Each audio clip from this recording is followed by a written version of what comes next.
Chairman Gulbar town نصرت اللہ کی زیر صدارت اراکین کونسل کے اجلاس کا انعقاد کیا گیا۔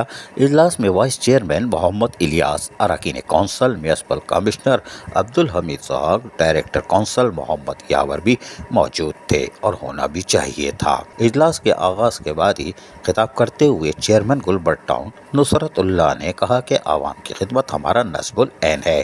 محدود وسائل کے ساتھ عوامی خدمت کے کام سر انجام دے رہے ہیں اور اس کا تسلسل 6 ماہ سے جاری ہے۔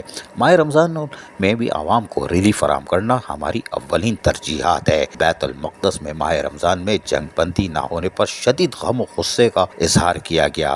ہمارا ایوان غزہ میں جارحیت کی بھرپور مذمت کرتے ہوئے اجلاس میں یقینی طور پر چند قراردادیں بھی اس حوالے سے پیش کی گئی، جن کی تفصیلات بھی ہم آپ کو بتا دیتے ہیں۔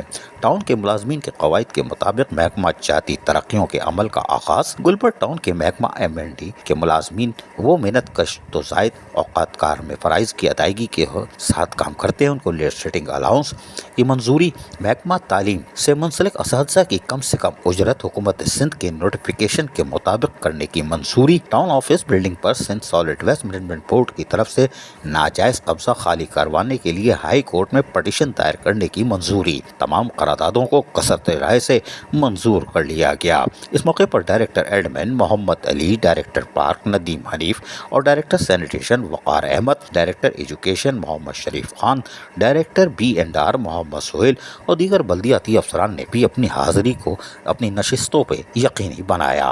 عزیز عارف، KBS بلدیاتی نیوز کراچی۔ ایسی ہی خوبصورت ویڈیوز فیوچر میں حاصل کرنے کے لیے ریڈ بٹن پر کلک کر کے اور بیل آئیکن کو پریس کر کے ہم سب کے سبسکرائبر بننا مت بھولیے۔